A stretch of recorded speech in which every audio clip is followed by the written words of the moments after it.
Korani esobola okuyimirira watali Bayibuli. Ate bwe tugambe nti omwana omusajja bw'abanga yazaala abaana asobola okuyimirira watali baana be ky'oba obuuza. Chobuuza senga badda ngenda kibuuza ne sokodde mu kiri. Sokodde mu kiri. Kama sijja kidda mu boboji ogambe ti Qur'an efana. Tetudda mu kyankwa. Ate toli mukudda mu kyankwa. Oli mukudda mu kyembuuziza. Qur'an esobola okuyimirira watali Bayibuli. Omuleze message on moderator ogambe nti ekyokuvuma Qur'an enkwa nkimenyeewo. Olidde tandaba kuvuma. Temukkiriza tetukiriza kuvuma. Nga tekiringanga wano mu lutadi wano. Agana leete ebigambo ebityobola nabbi waffe Muhammad sallallahu alaihi wasallam.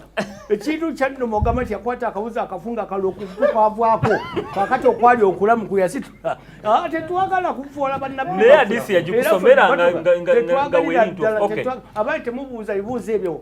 Twagala Katonda tumusamu ekitiibwa ne bannabbi baffe bonna okuva ku Adamu alayhi salatu wassalam. Muhammad owenkomere mu bannabbi n'ebitabo tetuvuma Mulumba yabadde amalayo obudde bwe. Mulumba yabadde amalirizayo obudde bwe. Eno message ebadde ejjawuzisa Busolo. Kaso giwulidde. Neyanziza ssebo. Mwami Haruna Mugalula ebintu bino obiraba ate obiwulira. Awo woyimiridde awo wotudde zirowe. Olwaleero nazze nga ndi mwegendereza nnyo. Tukweyanziza olw'okutegeera nti omuwendo gw'abatulaba gweyongeddeko. Kuba n'abali e Bunyoro waliwo aboogeddeko nange. Olwaleero luno kakati nsaba Katonda nnyambaza ekisa ekyegendereza byenjogera. Akulungamye. Nze bwe mba nga ntudde wano so moderator mu studio ndabanga eyakwatiwa ekisa. Kati waliwo bwe tubeera mu studio ne tubanga abali mu katale ne tukulebera n'okulebera engeri gy'otugayidingamu naye nga twerabidde puroguramu y'abantu bukadde na bukadde. Akati omukulu Haji ekintu kyayogedde nakimusuuziza era nzikiriza tajja kiddamu kukireeta kuba amaze n'ayawula tyali yali omuntu yamala n'akula. Olunyiriri bwe lwagambye awo tetukyetaaga kulaba nti ate maama akyalina kyayamba naye bino wammanga kambyogere. Nze nga Isa Mulumba otyobodde nnyoko maama wo aba takyalina kyakugasa nga teyawutta. Mwe mwataddewo ekyokulabirako kya maama ekyo kyammwe gwe waleese leka kutwala maama oli kino mwalese kyagambye maama takyalina mugaso. Maama ayinza okubeera nga talina mugaso. Ife twogera ku maama kitabo ekyo kyammwe mwe mwakitumye maama ffe wafusaidi yaffe si maama. Ekitabo kiyitibwa Ummul Kitab. Ekyo kyammwe. Kambuuza ekibuuzo njagala obbasuuza wamma kyoyogere si maama Mulumba. Kambuuza ekibuuzo bano abasiraamu ababiri bakitereeze bulungi. Mulumba wejjokolera n'omulangira Kaaya mulina kyemwe bwe banga Quran ye maama w'ebitabo nga ye maama w'ebitabo mwenga mwe baana Bayibuli gyokutte nono gyakutte ne omulangira Kaaya gyakutte mulina kyemwetaaza maama oli Quran.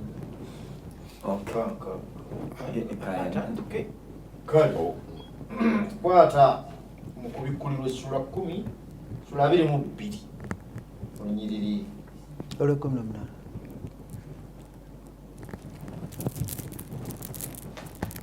olw'ekkumi n'omunaana.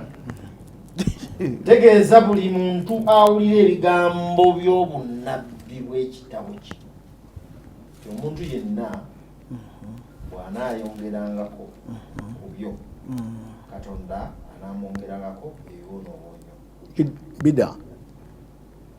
N'olwekyo Bayibuli bwe yamala tosobola kwongerako ku Qur'an. So maama Qur'an tomwetaaga. Si maama maama kusaidi toyongerako kyonna kyoyongerako bw'otandika okituuma gw'omanyi nkwongera ojja kunnyongera owejjokolera. Yesu n'abagamba nti Luka 22:44 bino bye bigambo bye nabagamba nga nkyali nammwe nti byonna ebyawandiikibwa nga binjogerako mu mateeka ga Musa ne mu bitabo by'abalanzi ne mu Zabbuli biteekwa okutuukirizibwa olwo n'atangaaza amagezi gaabwe bategeere ebyawandiikibwa. Mukama waffe bwe yamala okutangaaza amagezi gaffe mu Zabbuli mu mateeka ga Musa bano gye bayita Tawureeti mu by'abalanzi bye tuyina siyina kye neegomba ku Qur'ani tena nze yadde nze nga bw'olaba nti bagenda ne bagamba nti ebyange nga omulokole bwankwata oluusi omwadiventi era nsokola mu byange byamakebawo eri mu Tawureeti sina sisobola genda mu ki mu Qur'ani omuzindalo gukomyewo gy'oli. Kale nja kwongerezaako ku byabaganda bange simanyi obaani yalimba abasiraamu kubanga Allah talina wakyogera naga nti ekitabo kino kiyitibwa Ummul Kitab nga Allah talina we yali akyogereddeho ne mutume talina we yali akyogeddeko. Tulina hadithi ziwerako baleeteeyo omuko gwa hadithi oba omuzingo gwonna nga nabbi aga nti Qur'ani eyitibwa Ummul Kitab. Ate nga Qur'ani si ya Muhammad, Qur'ani ya Allah. Allah yateeka ogiwa erinnya. Qur'ani erina amannya 3 ge tugimanyiiko tetugawakanya. Qur'anul Karim, Qur'anul Majid, Qur'anul Hakim. Situlinaayo linnya lyeyongera kugana 3 nti Qur'ani Ummul Kitab. Zisa busolo wakijjawa ichuma kijjawa nakani aya mweri muno naye zawadi tuseko bwekibanga mu mahakamatu wa Ummul Kitab olid nedda eyo hadith nedda Qur'ani mwekiri Ummul Kitab nabbi bwe yalinga kakati mukwatagane yakukireta nga kirimu Ummul Kitab Allah nga yagamba Ummul Kitab naam Ummul Kitab mweri kino kyenja aya nja kugireta abatuliza n'abatulaba mahakamatu wa huwa Ummul Kitab. Qur'ani bwebanga ye Ummul Kitab yali badde yerina ebigambo ebingi ebyogerwa ebitutegeeza ebyafaayo ebiriwo n'ebiribaawo naye Qur'ani erina essuula 14 Zabuli yokka bwe tugijja mu Bayibuli ne tugiteeka wali erina essuula 15 esigala ebanja Qur'ani ebitabo bisigadde ekyo bwenkimala sirabangayo lunyiriri mu Bayibuli luyinza kwogera nga lujjuliza Qur'ani nti Qur'ani bwerijja eribeera bweti olwo tuleke tumanye nti maama w'ebitabo agenda kujja niye ate tusanga Qur'ani nga yo yeeyogera najja kakasa mazima gabiri ebyaliwo bwe muba mubuusabuusa mubuuze bali kakati ono atajja atya okuba maama. Nze kino Haji katukyogere nga tuli ku mpewo senga obadde gwe Haji ng'otudde ne jjajjaawe yali azaala Haji Nsimbe mutudde mu ddiro naga nti muzzukulu wano nno woolaba mu lujjaawo waaliwo omuti gwa ffene gwe omuzzukulu Haji wano gana jjajja olimba waaliwo omucungwa omuzzukulu oyo bw'atabako katuli ku mutwe abaako ekizibu ekirala. Siraba lwaki muyita Qur'ani maama w'ebitabo nga Bayibuli erina bye yayogera edda ate Qur'ani bwejja n'ebijungula n'ebiwakanya.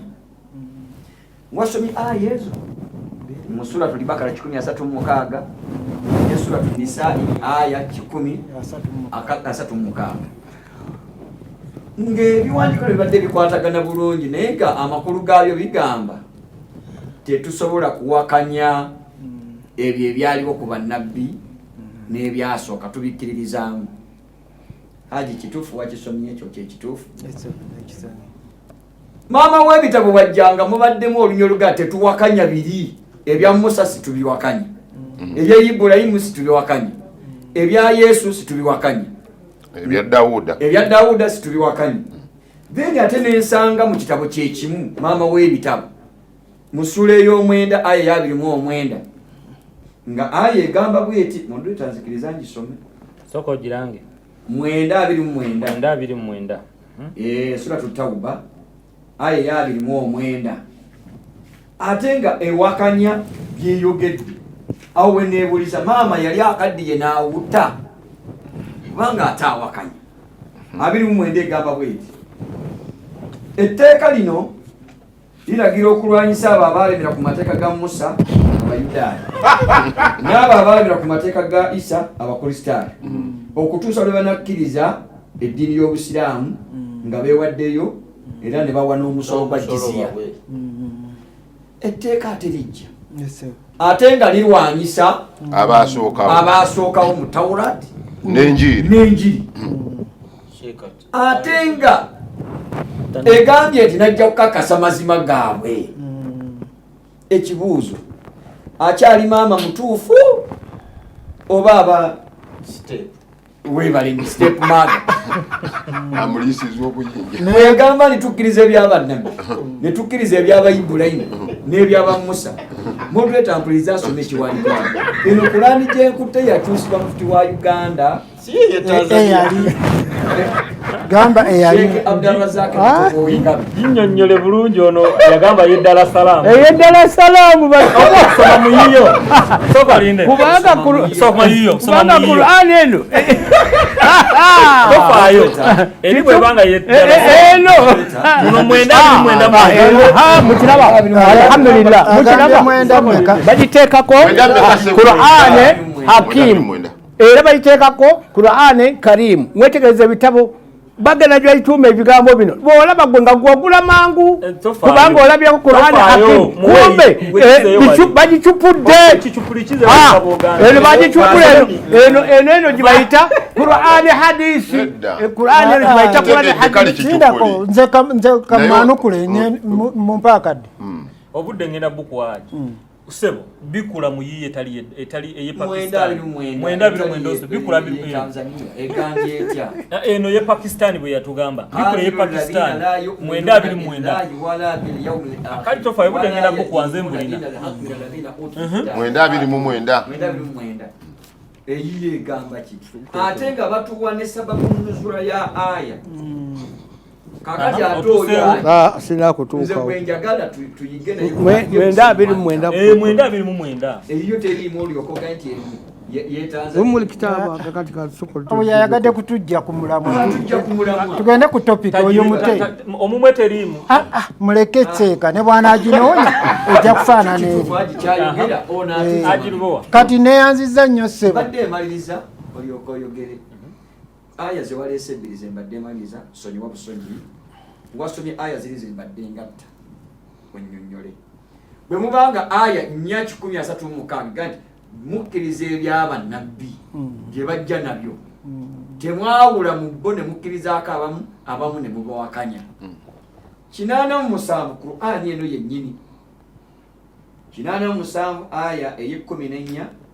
n'ey'18 paka 19 ate bwengisoma bino byeyogera kati gwe twawulire maama yawutta oba ono step mother takyali maama omusiraamu awasabana 87 egamba bweti 87 Qur'ani gyenkutte yakyusibwa mu Luganda era ngenda kusoma ne sababu nuzula yazo kibayita share egamba bweti 87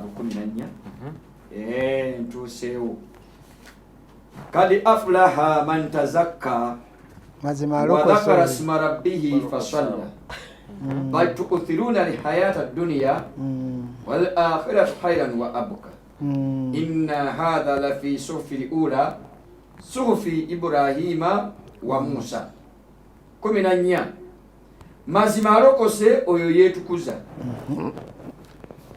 n'agulumiza erinnya lya mukama we n'asaala esswala 5 wanaagamba bw'ati mazima alokose oyo yeetukuza ekigambo kino ekigamba nti mazima alokose okugamba nti mazima alokose okutuuka wano kiri mu bitabo ebyedda ebyasooka nga Qur'ani tennajja mu bitabo bya Ibulayimu ne Nabbi Musa mwali mu kulokoka ekibuuzo bwe bibanga ebyaliwo byali byogera kulokoka ebya Ibrahim nga kyebitegeeza abantu n'ebya Musa nga kyebitegeeza abantu Qur'ani nejja nega nti nzize kukakasa temubiwakanye ne tusanga ate etteeka eriga nti mubalwanyise mubiwakanye ebya Musa n'ebya bannabbi nze kyembuuza okyasigadde ng'ono kyamuyita maama omutuufu maama w'ebitabo omutuufu oba step mother.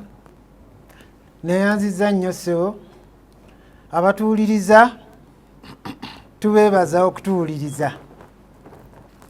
Nina olunyiriri mbadde ndunoonya lumbuze naye luli mu Bayibuli nga Yesu agambye nti omuntu ow'amagezi yoyo alina etterekero mwatereka ebiwandiiko bye ebipya ebikadde n'ebipya ebipya ye Qur'ani. Kati tosobola kugamba nti weefuula ow'amagezi ng'ate tosoma Qur'ani n'ogitegeera. Omukulu Mulumba aleese olunyiriri olwa surati Tawba aya ya 29 naye nze kansome ya 3.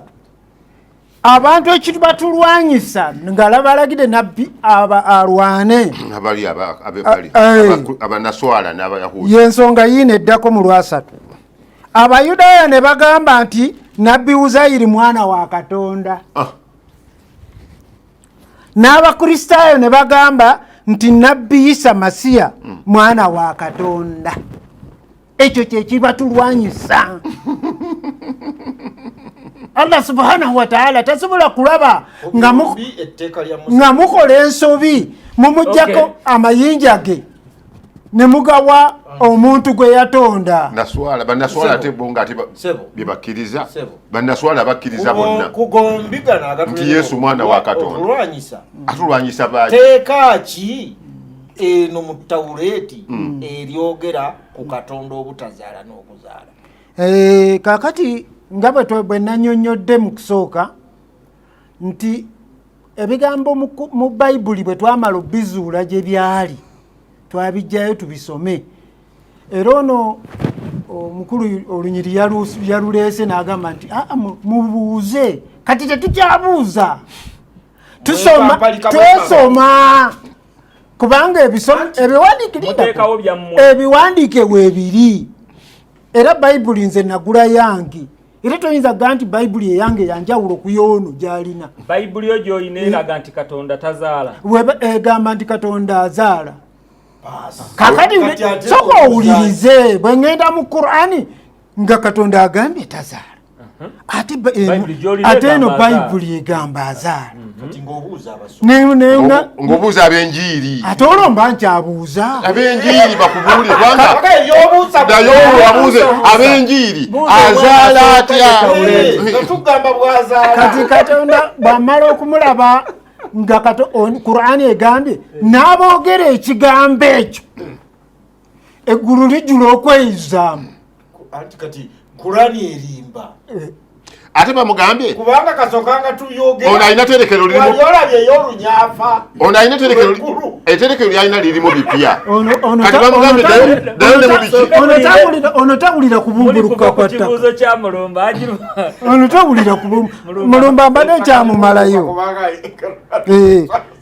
kakati sebo omukulu bw'aleese aya eno kangisome njimaleyo sebo olyoka ogende mu maaso ekyo ekigambo kyabwe kyemugamba nti Isa mwana wa Katonda ekiva mu mimwa gyabwe nga beefaananyiriza ekigambo ky'abo abakafiiri ab'edda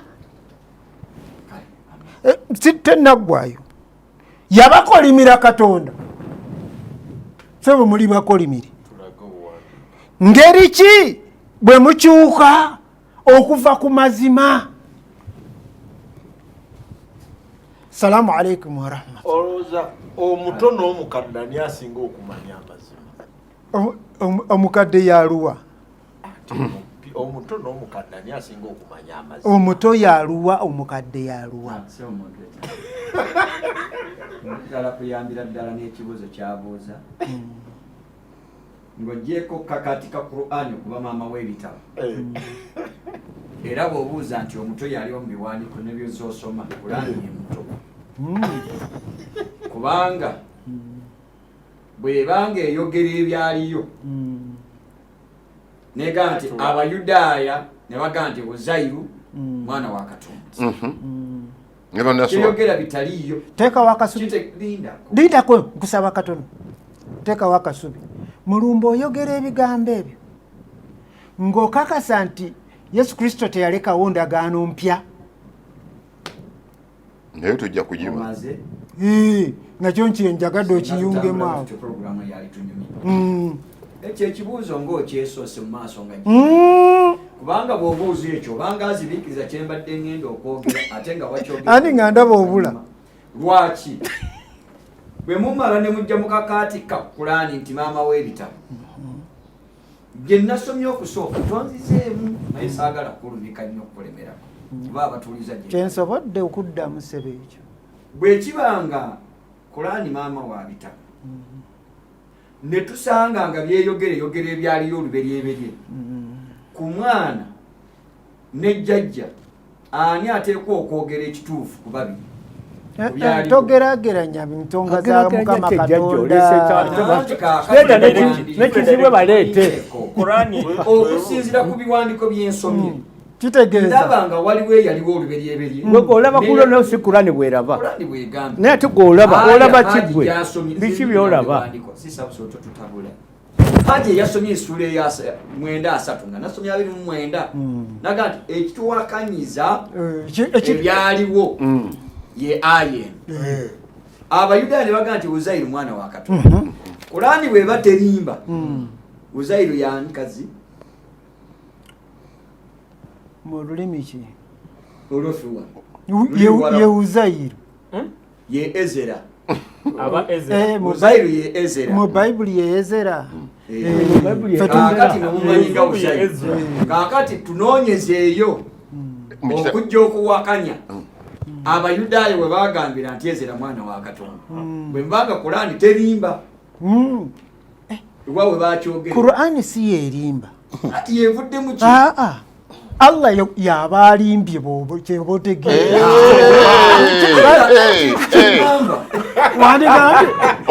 Obonero 10. Allah yalimba. Abayudaaya baba baaliyo. Nga ne Allah yabamanya. Allah bw'aba aleeta nti bagamba nti Uzairu mwana wa Katonda. Abayina gye yakijja. Yakijja oba gye yakiwulira. Kati bwe tunoonyezeeyo first place wanani ayogera. Kubanga ne mu kitabo kya Ezera tokisangamu nga kikola ki? Ate yo Ezera gyali Uzairu gyali mu mama w'ebitabo. Yeyogerera. Zisabusolo. Mu aya eno eya29 mu sura y'omwenda. Ani ayogera? Kati bwabanga Ani akugamba ayogera tobuuna mu ekigambo kiva mu Kulaani Katonda yabakyogera. Kasa kibanga kiki? Kirimu umuli kitaba mama w'ebitabo. Lwaki omulimbisa? Lwaki odongoswa? Togamba kyadongwa. Lindako. Ebigambo bingi ebiri mu Kulaani nga mu Bayibuli tebiri. Bingi.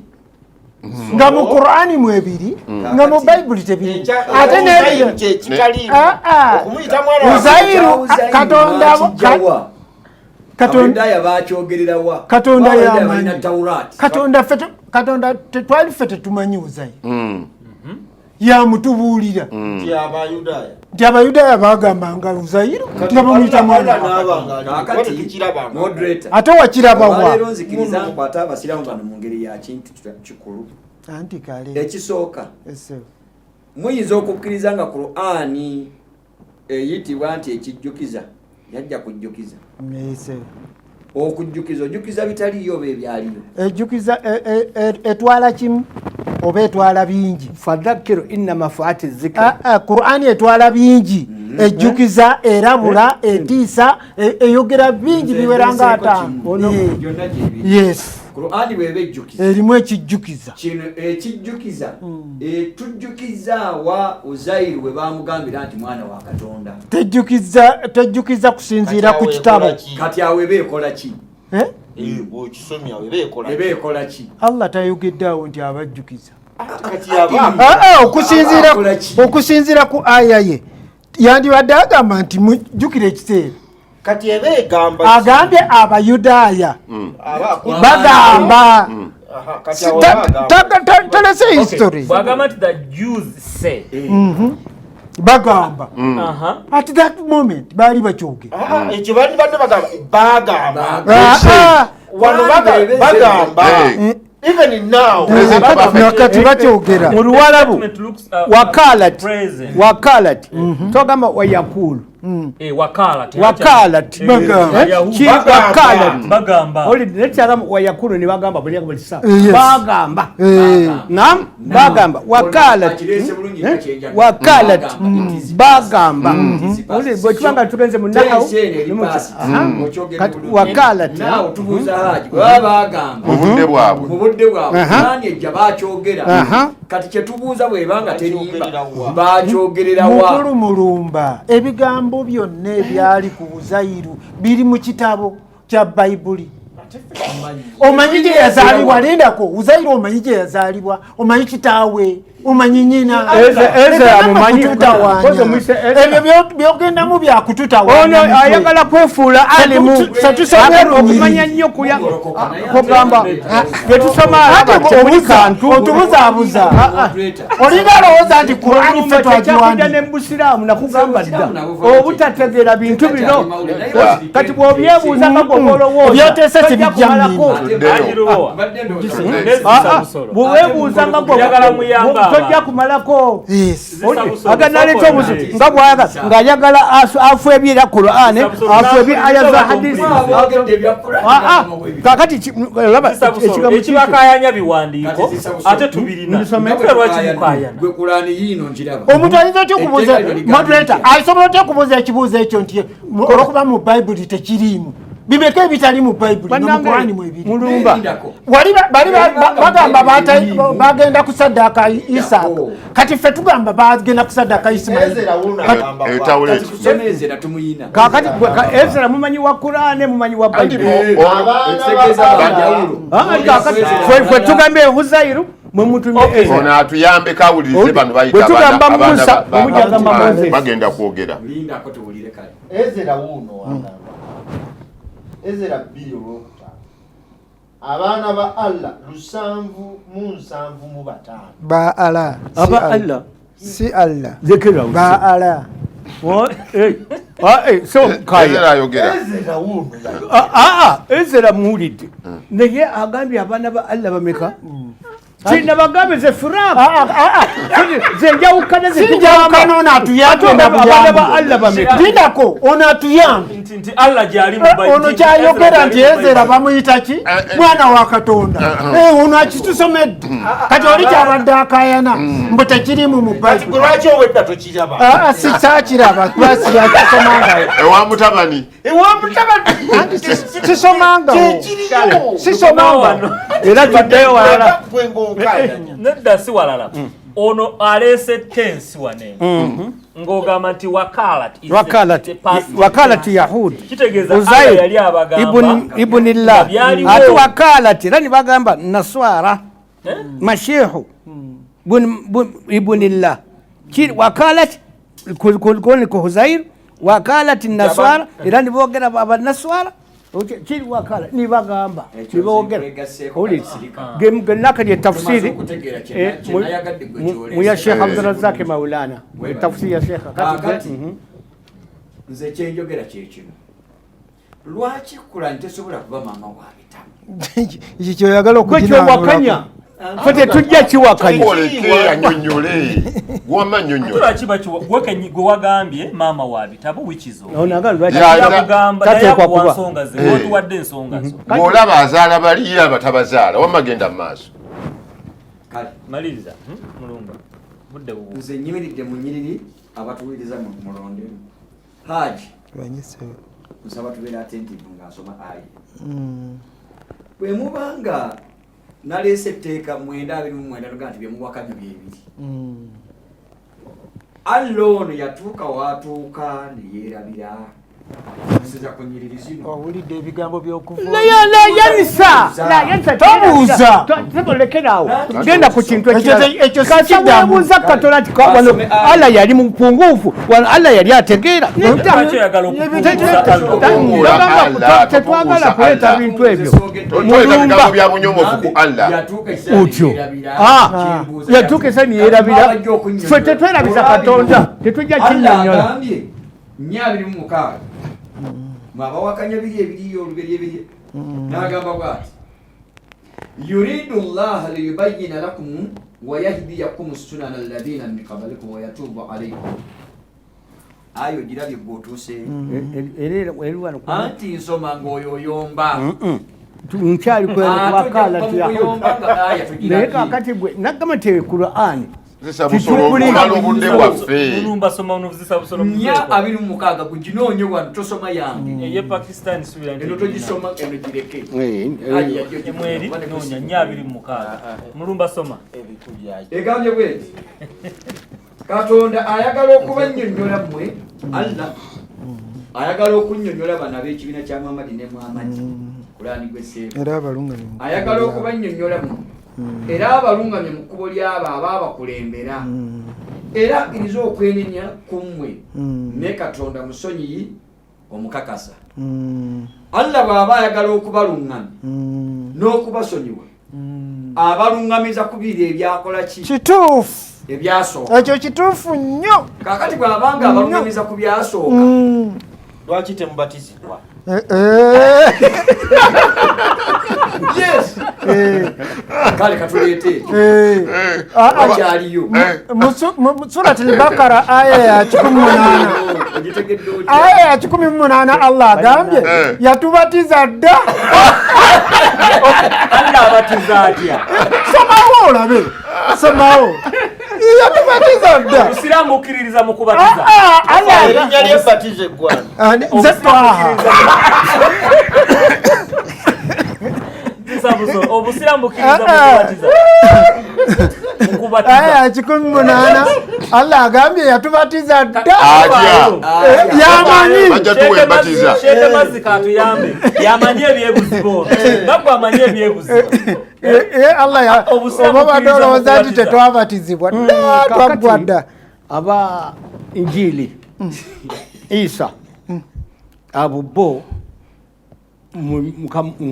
abakatuli bayimbamu akantu abagamba nga mubatiza abantu nga balokoka abantu nga balokoka ebyo Yesu si yabikola si yabyogera naye ffe abasiraamu tubuulirwa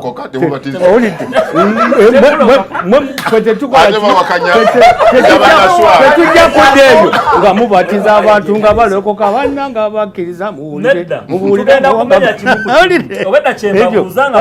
kakati n'olwekyo ssebo ffe waffe tuli mu shahada tuli mu shahada katola shahada naye bwona ogamba nkubatiza mu linnya lya Allah ne Nabi Muhammadi ne Qur'ani ne Jibril naye wano nkubatiza mu linnya lya patiri na mwana na mwoyo mutuukirivu nkubatiza mu linnya lya Katonda kitaffe n'omwana tetujja kukubatiza mu bakatonda nga bwe mukola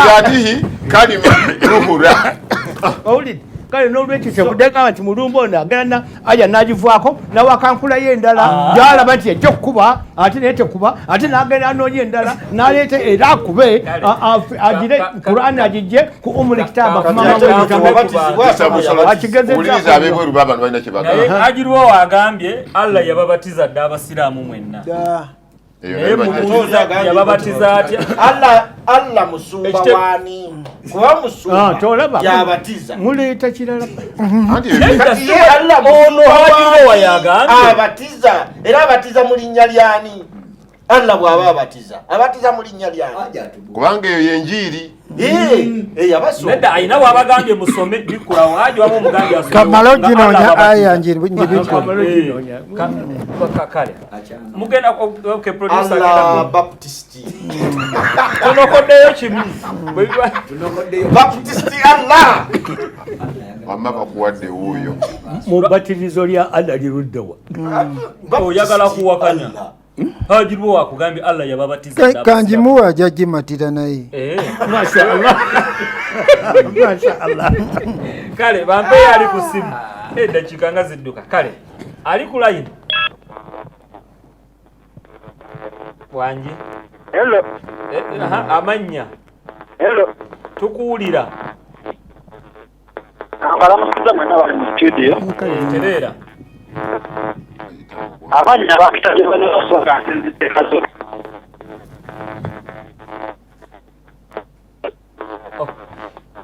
Producer mpo mulala. Tukozese line emu eya note 7 note 2 985 985. Ali ku Impact FM bo yagala kuba tukuulize yita ku note 7 note 2 985 985. Ali ku Dream TV tugenda kuterako namba ya SMS osindikawo bakabona. Lwasa mayinja.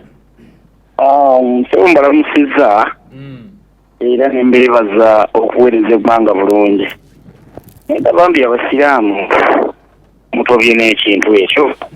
Kakati bwe tuba tunoonyereza maama w'ebitabo, bwe tuba tusoma Bayibuli, Yesu Bayibuli yetulaga yazuukiza Laazaalo, azuukiza n'omwana wa Nnyamwandu. Maama w'ebitabo mulimu Allah wazuukiziza abafu. Kati tutandise okunoonyereza maama mu bikolwa so si mu bigambo. Nekyo ddamu kitegedde. Qur'ani maama wa mu bigambo oba mu bikolwa. Kikiwandiike. Qur'ani maama wa bitabo mu bigambo oba mu bikolwa.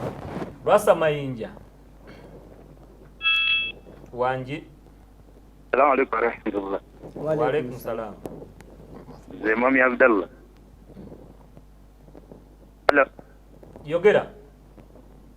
Kakati mbadde ndabulamu ku katale zisabusolo nti ne Katonda wa Bayibuli tazaala ansomereko ku mubulizi 4 atandike sula ya 7 ajja kitega nti ne Bayibuli Allah Katonda tazaala.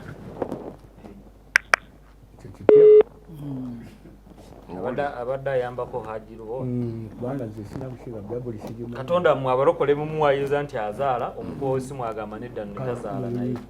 Bayibuli. Abawadde olunyiriri mubuulizi 4 7. Lwasa mayinja. Muzaaza wano Katonda. Era dunsomera. Lwasa mayinja. Wanji. Mujeeko yali mukwewuliza.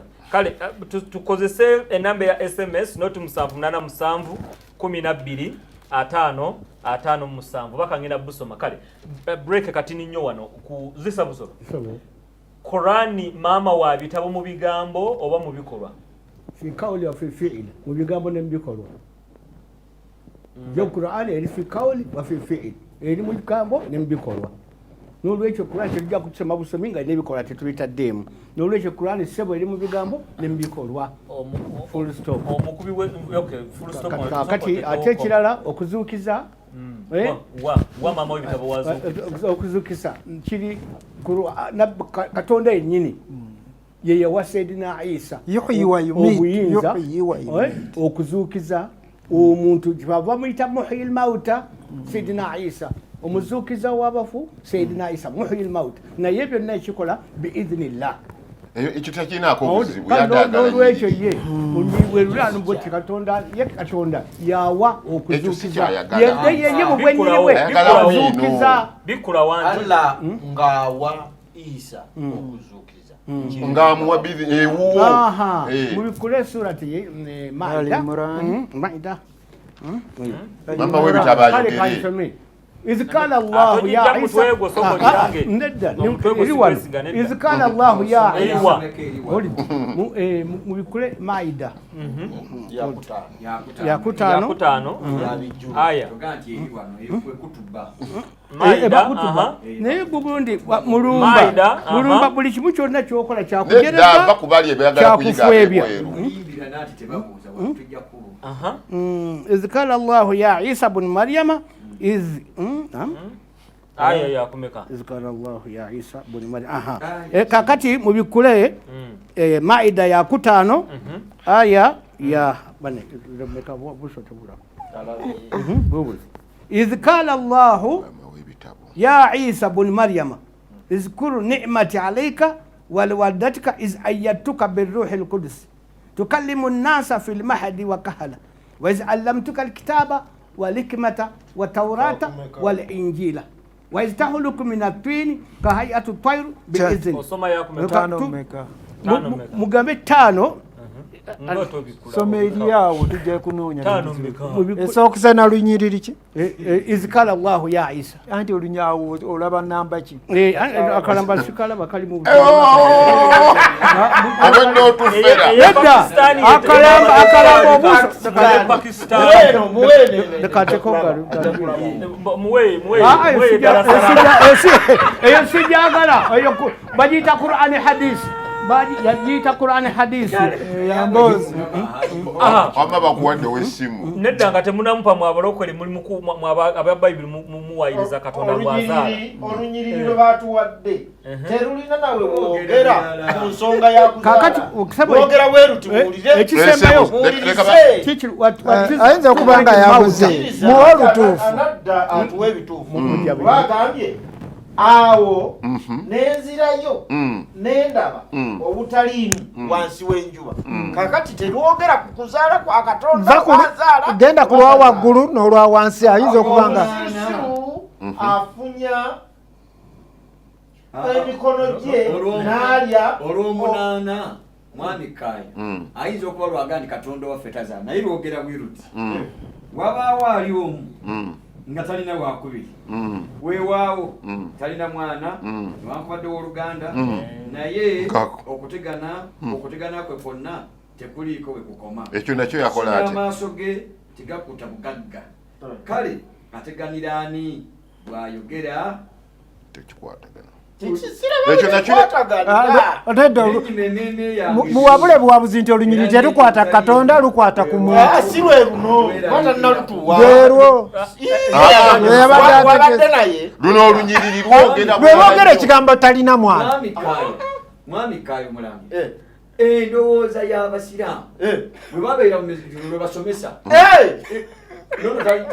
olunyiriri lugamba wabaawo omuntu abeera yekka nga talina mwana yadde ow'oluganda so ng'akola butaweera era nga tamatira munda bya bugagga kale mba nteganira ani okwenkanaawo nennemwa okusanyukako kino nakyo nakiraba nga temulimu makulu kuba kwerumya bwerumya oyo muntu wangisebo omusiraamu kibagamba wano mulowooza nti mbavoola omusiraamu okutegeera ebya Katonda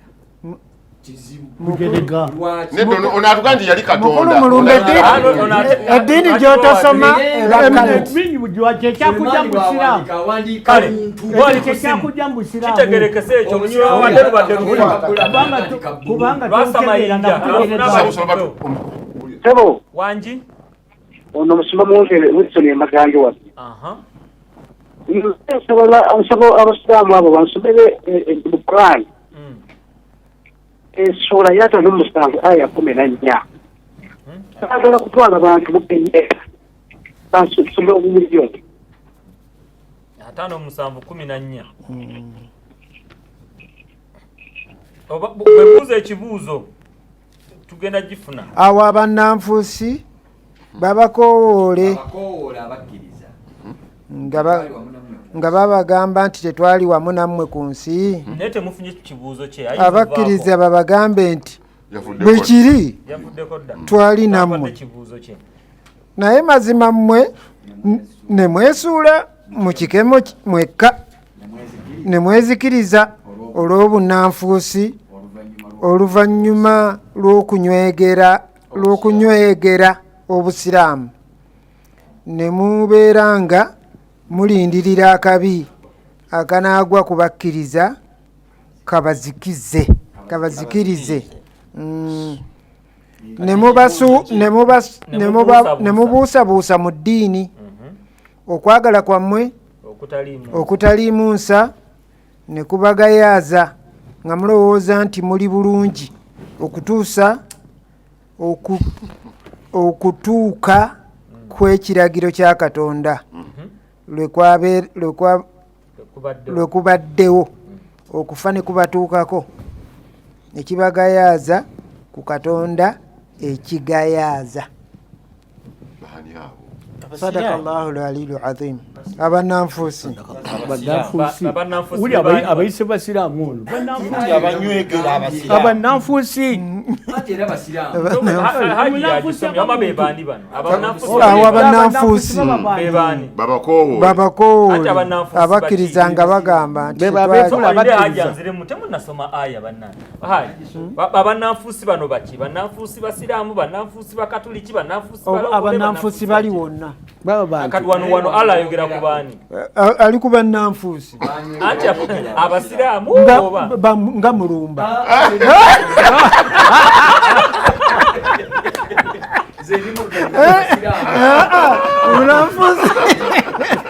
abannanfuusi bafaananira ddala mulumba kubanga ebigambo babisoma ne babiyiga ne babinnyonnyoka ate ne bavuula osooka kuba munnanfuusi ewamwe teyajja n'afuuka munnanfuusi n'avaayo ate mulumbe oyo aba luzunga si munnanfuusi naye agambye awo abannanfuusi babakoowoole abakkiriza okukowoola okimanyi kyekitegeeza nga bagamba nti abaziina babakoowoole abange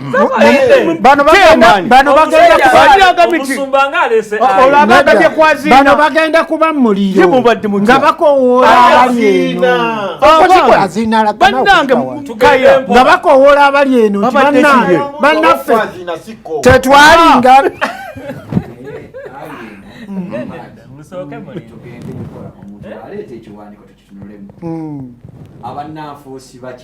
tusooke tuvuddeyo ku yeemabega. Olunaku abannanfuusi abasajja n'abakazi lwe baligamba abo abakkiriza mutununulire tufune ku kitangaala kyammwe nga bakaabirira bali abali mu jjana. kakati nomulumba abadde abayita basiraamu abali mu jjana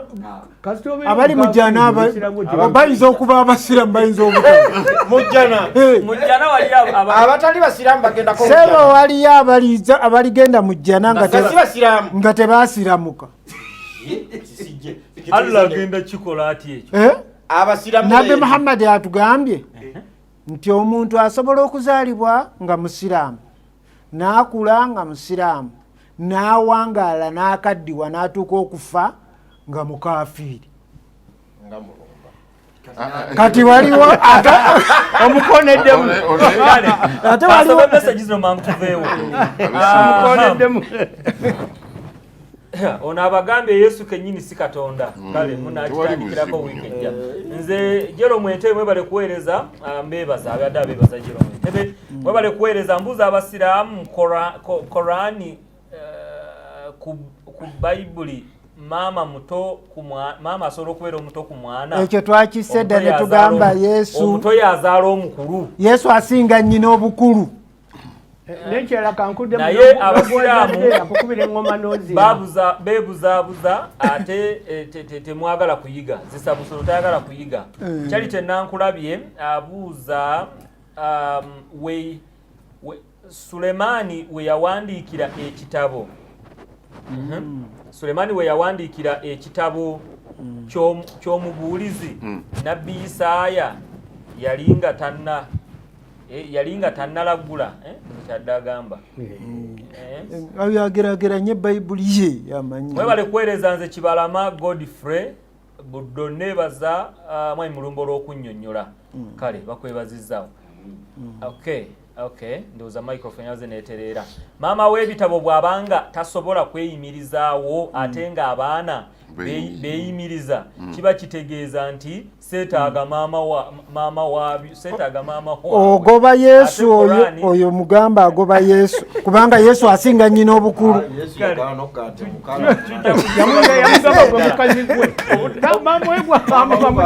yamukuwa omukazi yagamba Mariyamu nnyina asinga nnyina obukulu. Tubeebazizza tujja kutandikira